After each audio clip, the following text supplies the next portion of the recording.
어제는 우리가 주께서 강림하신다고 말씀하셨음에도 불구하고 하나님의 말씀을 믿지 아니하는 사람들에 대해서 말했습니다. 근데 오늘은 또 주께서 강림하신다고 그랬으니까 그날이 언제인가 집착하고 흔들리고 무서워하고 동요하는 사람들에서 말하려고 합니다. 2절에 보면 영으로나 말로나 혹은 우리에게 받았다는 편지로나 이런 것 가지고 여러 가지 다양한 해석을 하고 그 다양한 증언을 해서 많은 사람들을 흔들게 하는 사람도 있습니다. 이러한 일들이 지난 세기에도 있었고 지지난 세기에도 있었습니다. 지지난 세기에 그 제7일 안식일 예수 재림교회라고 하는 교회에 그 윌리엄 밀러라고 하는 미국 사람이 있었는데, 이 사람이 다니엘서 8장 14절을 해석을 했는데, 다니엘서 8장 14절이 이겁니다. 그가 내게 이르되 2300 주약까지니 그때의 성소가 청결하게 되리라. 이 말을 가지고 이 말을 해석해 보니까 이 2300 주야라는 말이 있잖아요.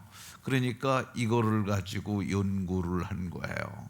나름대로 분석하고 해가지고 1843년 3월 21일 유대력으로 1843년 3월 21일에 주님께서 강림하신다, 이런 발표를 합니다.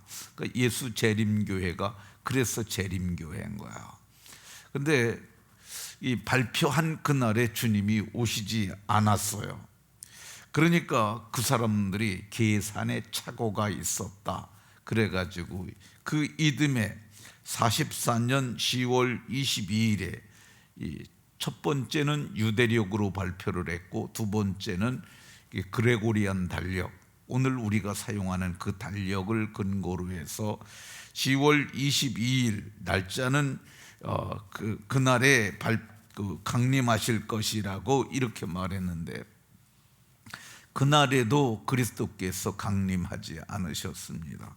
근데 이게 작은 해프닝이 아니라 그 사람들이 반드시 주님이 오신다고 그러니까 신호 짚고 그 사람들이 그러니까 미국에 굉장한 큰 영향력을 끼쳤던 사건입니다.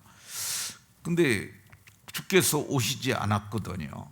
그러니까 그의 후계자가 1844년 10월 22일은 그리스도가 오시는 날이 아니라 그리스도께서 성소에 들어가시는 그날이라, 이렇게 또 이걸 해석을 했어요. 그 후에 그 추종 세력들은 안식일 예수 재림교회는 14만 4천 명 안식교인들만 천국에 들어간다, 이렇게 말을 했습니다. 우리가 보면 이게 별로 지나간 사건이니까 우리가 그 영향력을 이렇게 과소평가할 수 있는데, 그 시대에서는 사회적으로 굉장한 혼란을 가져왔던 사건입니다.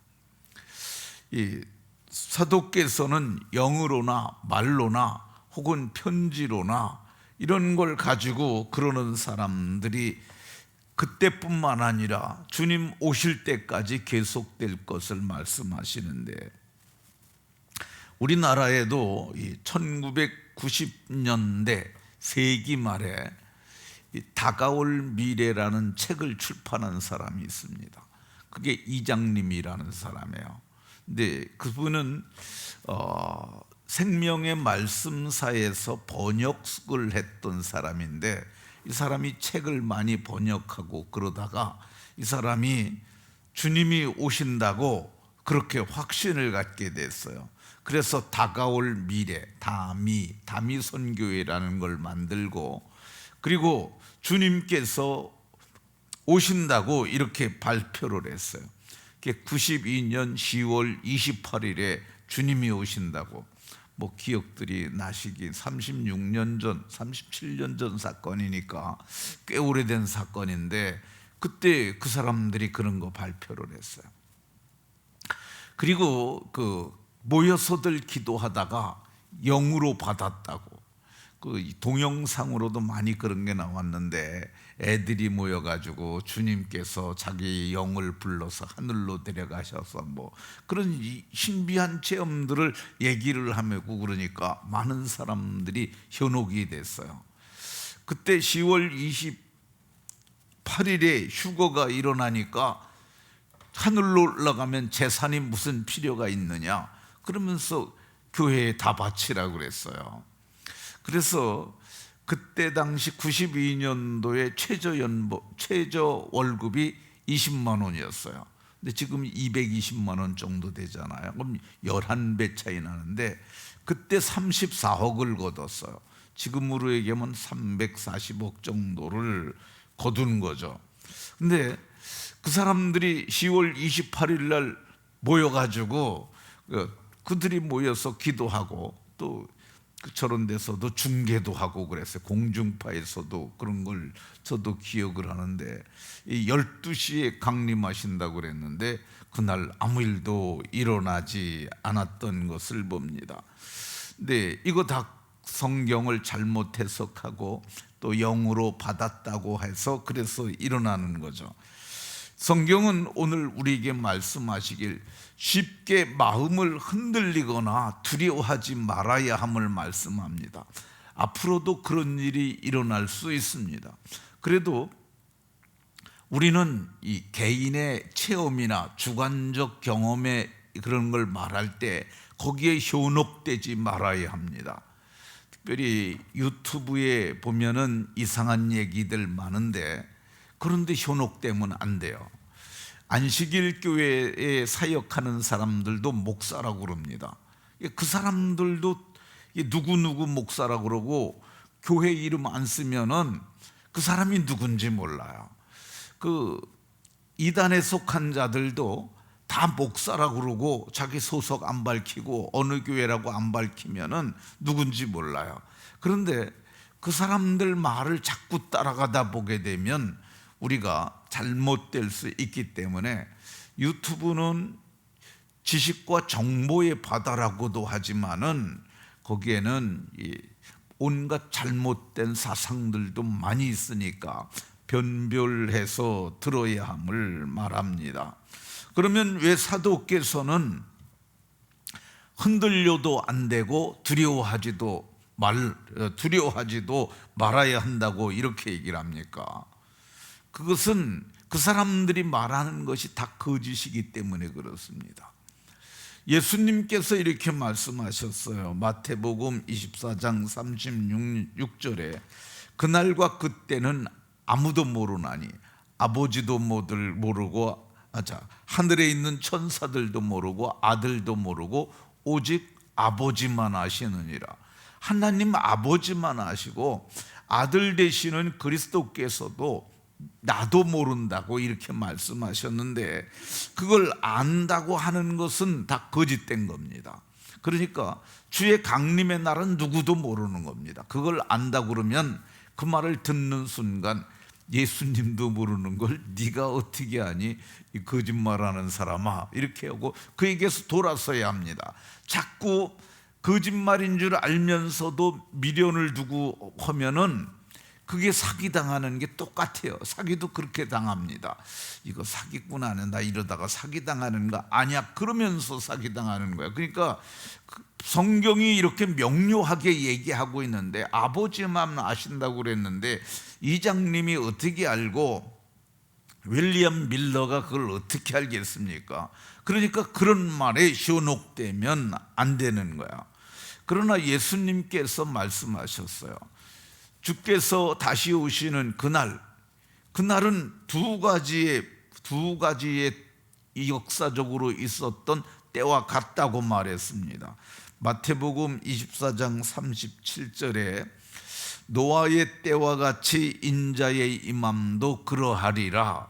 노아의 때와 같다고 그랬고, 그리고 이 롯이 소돔 성에 나가던 날까지 이 하늘에서 유황과 불을 비같이 내린다고 약속하셨던 이 그날에도 사람들이 몰랐다고 얘기를 해요. 모르는 거예요.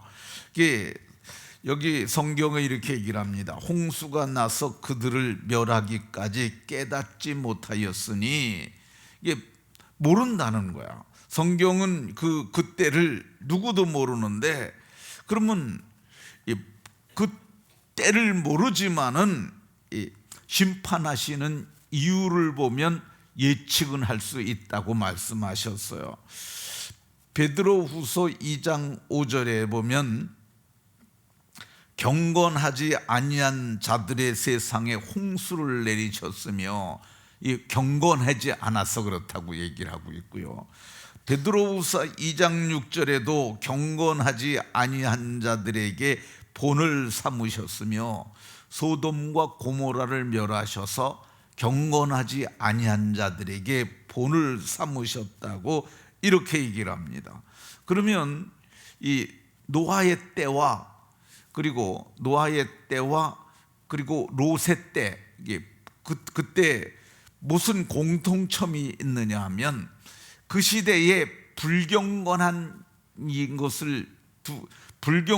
것을 얘기를 하는데, 근데 불경건이 뭐냐 하면은 음란한 행실입니다. 음란한 행실.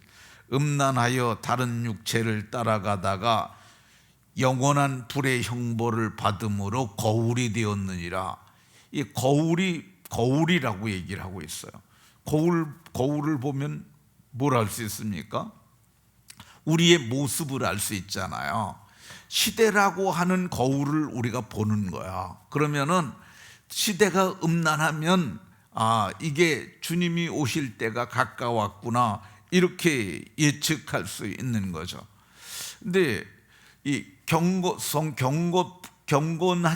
경건에 대해서 야고보 장로가 명료하게 말씀하셨는데, 그럼 경건은 뭐냐? 자기를 지켜 세속에 물들지 않는 거야. 세상에 살지만 우리가 경건하게 사는 방법은 세상에 물들지 않는 거야. 특별히 동성애를 지지하거나 동성애를 행하는 것은 절대 안 된다고 생각합니다. 베드로 후서에 보면은 음란한 행실로 말미암아 고통당하는 롯을 건지셨으니, 유다서 1장 7절에 보면 음란하여 다른 육체를 따라가다가 영원한 불의 형벌을 받았으므로, 이렇게 얘기를 하고 있습니다. 근데 오늘날 시대가 어떻습니까? 국가적으로 옛날에 우리 서울시장 자살해 죽은 사람 박원순이가 뭐라 그랬냐면, 서울시가 아시아에서 최초로 동성애를 합법화하는 그런 도시가 되게 하겠다고 그랬어요. 그럼에도 불구하고 그런 사람을 지지하고 동성애 합법화를 추진하는 당을 지지하는 것은 전 그리스도인으로 마땅하지 않다고 생각합니다. 그러니까 동성애가 저는 이 최후의 심판의 가장 큰 원인 중에 하나라고 생각이 듭니다. 그러면 우리가 어떻게 해야 될까? 성경은 예수님께서 친히 말씀하셨어요. 어느 날에 주가 임할지 알지 못하니까 너희가 깨어 있으라 라고 말씀하셨어요. 깨어 있다는 표현은 기도하라는 표현이에요. 한시 동안도 깨어 있을 수 없더냐? 겟세마네에서 예수님께서 제자들에게 하신 말씀인데, 깨어 있으라는 말은 기도하라는 말씀이고, 또 이 마태복음 24장 44절에 너희도 준비하고 있으라, 이렇게 말씀하고 있는데, 준비하고 있으라는 표현은 이 표현을 하고 있는데, 여기서는 마음에 언제라도 떠날 수 있도록 마음의 준비를 하는데, 그 준비에 대해서 45절에서 이렇게 말씀합니다. 우리가 준비하고 그날을 기다리는 삶의 자세를 충성되고 지혜 있는 종이 되어 주인에게 그 집사람들을 맡아 때를 따라 양식 나눠줄 자가 누구냐?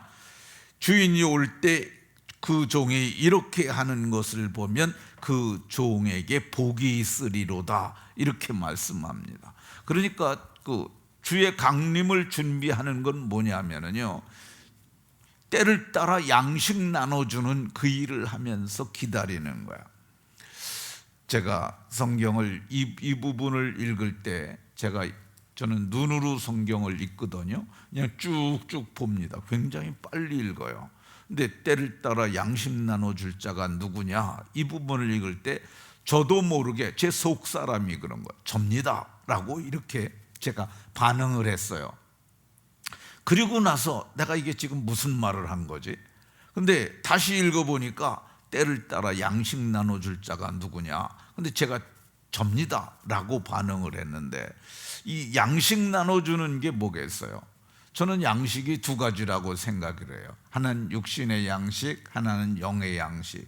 그러니까 저는 영의 양식을 나눠주고, 그리고 우리 교회가 사랑의 지팡이가 반찬을 만들어 나눠주잖아요. 저는 이것도 양식 나눠주는 거라고 생각을 해요. 그러니까 주님 오실 때까지 우리가 뭐 하고 있다가 주님 뭐 하고 있으면 준비하는 게 되냐, 이게 때를 따라 양식 나눠주는 게 준비하는 거야. 그리고 이 성경이 이 경건에 대해서 말하기를 환난 중에 고아와 과부를 돌아보고 자기를 지켜 새 속에 물들이지 않는 거라고 그랬어요. 근데 우리가 고아와 과부를 돌아보는 방편이 뭐 있겠어요? 그게 저는 반찬 나눠주는 거라고 생각이 들어요. 이거 하다가 우리가 주님이 오시면은 들림받으면 복된, 성경이 그러잖아요. 이렇게 하는 것을 보면 그 종이 복이 있으리라. 저와 여러분들이 복 있는 성도가 돼서 주님 오실 때 복 있게 보이고 복에 들어가는 은혜가 있으시기를 예수 그리스도의 이름으로 축원합니다.